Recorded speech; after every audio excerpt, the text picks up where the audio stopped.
Okay. Like, this is Hugo. I'm Hugo Cifuentes, and I'm a sophomore here at Texas State, and that's about all. Ain't that it? How much have you thought about light?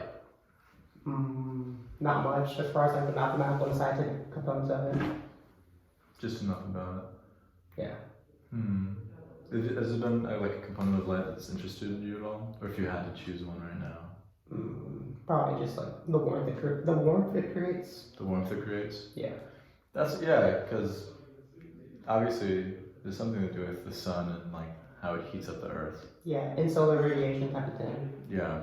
And then like if you look at like the colors of people are colored differently based off their latitude. Yeah. If you had to like, what do you figure is going on there? It's tough, honestly, because I've thought about this, and I wanted to know the answer, but I haven't looked it up yet. I figure it's like a time-based thing, and it's obviously like a children-based thing. Like in a certain location, if everybody there is really dark-skinned, then their children are going to be dark-skinned, and that's going to continue until you introduce someone with lighter skin. But then, as far as the scientific components of why they are so dark-skinned versus someone like who isn't, I've heard that it goes down to like basically the type of Earth that you were at. Like the people in the poles, very white, and then people, I don't know, equator, very dark. Yeah. So, what about the equator and that environment do you think could contribute? I think it's literally just more sun. More sun? What do you mean more sun? That area receives more consistent sunlight throughout the year, and I think it's just like let's say like people at the equator, people at the poles are both outside a certain number of hours of the day.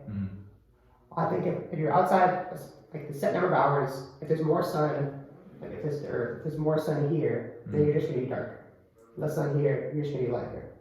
Yeah, but if you have the Earth over here and like the sun over here, how is it? I don't exactly see. Because it's tilted. Oh, the angle of it. Yeah. So, if someone, like a white family, a lighter tone family, were to come to the equator and were like have generations there, what do you think would happen to them? I think they would get darker over time, and I don't think it would just be I don't think it would just be being from like having sex with people there and having children with people there.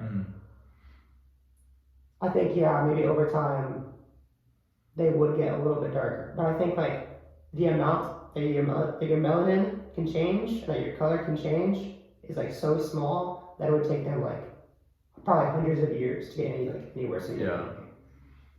Melanin. So the melanin is changing, has something to do with affecting the skin tone? Yeah, isn't melanin just like what makes your skin tone? Like aren't people like with abnormal like what do you call it? What's the word for it?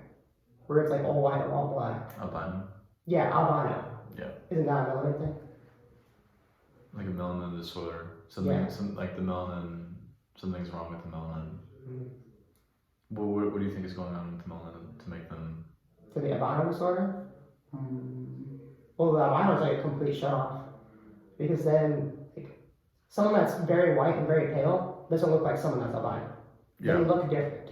Because the white person still has melanin flowing in at certain points to make their skin, like, blush, or to make it, like, just a little bit darker. That little bit of darkness gives you that, like, I don't know, more normal aspect. But with someone that's albino, I think it's a complete shut off. I don't actually know. But just based off of, like, I don't know, around their eyes, or like certain areas that should be darker than other areas that aren't, that should be shaded differently, and when they aren't, then you can tell. So there's no melanin at all? Yeah. So with the people that are really dark, for some reason, as you're closer to the equator, when you live there, subsequently the generations get darker, and the melanin is, well, what's the point of the melanin being there? I think it just protects your skin. I think who was it?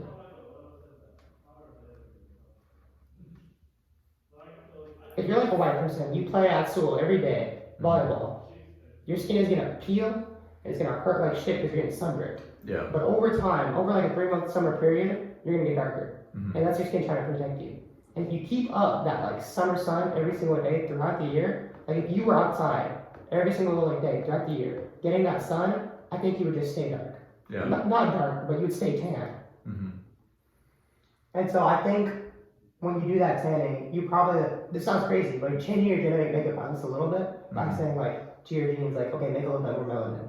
Yeah. And I think if you would like have sex with someone and make a baby, that baby would be maybe a little bit more tan. That sounds ridiculous, but that's the only conclusion I come up to that makes sense to me. Mm-hmm. So, if I were to go outside for long periods of time, my body would produce melanin to protect me Yeah. from the sun. Mm-hmm. How is it protecting me from the sun? Mm, And what is it? What about the sun is it protecting me from? it's a tough one because normally you think like you wear lighter clothes to protect you from the sun so that it reflects off more. Mm-hmm.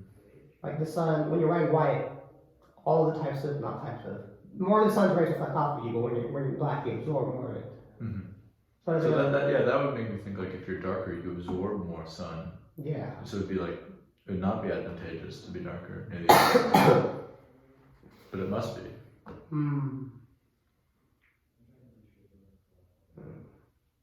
Yeah, it is tough because you know, say they have those like this polar ice caps. Like they have a lot of like albedo, which is like the reflectivity, because you know they're all white snow, versus like a concrete parking lot will absorb a lot of that. So it doesn't really make sense. My little theory and then like what I've been talking about in that aspect. But I know that I'm at least partially right because of the whole like sun burning and getting tan thing. If we like just kind of assume that there's something melanin has something to do with protecting you from the sun, because it seems to be true based off skin tone and the amount of sun based off the tilt of the equator and such. Like what would you, if you had to describe something about the sun that it's protecting you from, what would you say?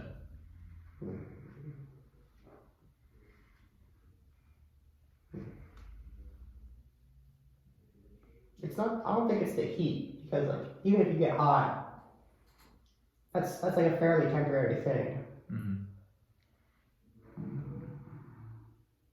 My first instinct is to say the radiation. The radiation. Yeah, from the sun. Yeah, probably. Yeah. Mm-hmm. What is radiation? Oh, it's a tough one. It's been a while since I learned about this. Although not that long because it was last year in chemistry, so it's a faulty memory.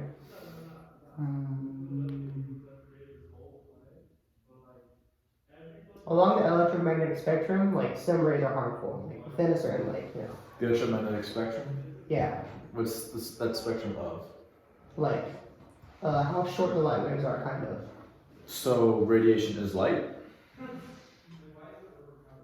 I think certain like light waves that come off of the sun emit like radiation, Mm-hmm.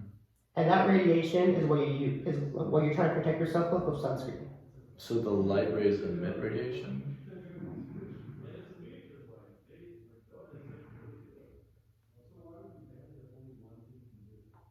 In this sense, it feels like the light waves, like the light waves are the radiation. Like they're, that's kind of hard. I hadn't thought about that very much. Because you said the Yeah. radiation is the electromagnetic spectrum. The electromagnetic spectrum is just the the differences in light. Yeah, because normally when you think about radiation, you think of like the doctor's office, the machine, you put like the vest on, and the machine emits radiation. What But kind then of when you think radiation? about- What kind of radiation does that machine emit? Now if I know. Just Well, just you go to the doctor's office. You put on the vest. What are they doing? X-rays, fuck, yeah. So that's X-ray radiation. Mm-hmm. And X-ray is A type of light. so. Or a type of So it's wave. it's radiating X-rays at you, and X-rays are a type of light. So radiation is a type of light then. Yeah. Okay. But it's hard to define like where radiation is on the spectrum versus like other things that radiate, radiation. So radiation is like something that injures you over time. Yeah. Do you know how? Like, but different kinds of radiation differ in different ways. Like mm, the X-ray at the doctor is obviously different than like the sun. yeah, Mm, something to do with like the UV rays. UV rays, Yeah, ultraviolet rays. ultraviolet. So there's X-rays that can damage you, Ultraviolet. and ultraviolet rays that can damage you. Mm. If you describe what you think the X-rays and or ultraviolet rays may be doing to you, what would you say? Because the ultraviolet rays are coming from the sun, and we're protecting from the sun from the ultraviolet rays, and that's usually affecting our skin, getting sunburn, getting skin cancer. So something about our skin is getting injured with the ultraviolet rays, and then with the X-rays, it's like you get cancer and things. They bring the lead shielding on you, so like your organs can't get injured. It's like the X-rays are going like deep inside. The ultraviolet rays are kind of they're only permeating the skin layer to injure. Yeah. What would be the difference in there? As far as like the area of the body that it affects, it definitely has to do with like the type of wave and like how short those kind of waves are. Short? What do you mean, like Yeah, like the shape of the wave. the height of it, or Yeah, like the height of it and then the frequency that each wave happens. the frequency which wave happens at? Yeah. Which frequency? Oh, I don't know, something nanometers. Something. 600, 700 something. Well, no, that's light. I don't know. I know visible light happens at like around like 700, 690 nanometers Mm-hmm. for one of the colors. I don't know which one. But then X-rays and what do you call it? Ultraviolet rays happen at different nanometers, like thousands or maybe I don't know something or another, something different.